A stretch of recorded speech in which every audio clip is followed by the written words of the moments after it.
সামনে নবীজি ইমাম হলেন ওই জানাজা পড়াইতে আখেরি নবী এলেন জানাজাতে ইমাম হোসেন যখন শহীদ হলেন কারবালাতে আখেরি নবী এলেন প্রিয় নবীর জানাজাতে জানাজা পড়া হলো চারজনে কাঁধে নিল 40 কদম দিল গোরেতে পৌঁছাইলো জানাজা পড়া হলো চারজনে কাঁধে নিল 40 কদম দিল গোরেতে পৌঁছাইলো কলেমার ধ্বনি ওঠে এসে তাদের মুখেতে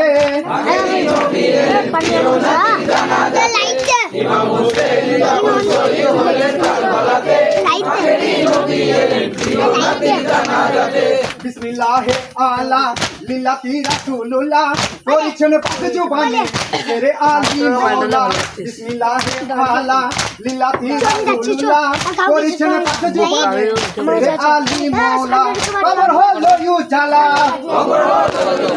ইমামে নূরের ছোটাতে আখেরি নবী এলেন প্রিয় নবীর জানাজাতে ইমাম হোসেন যখন শহীদ হলেন কারবালাতে আখেরি নবী এলেন প্রিয় নবীর জানাজাতে রাশিদুল্লাহ রে মাতম কোথায় বকতে গিয়ে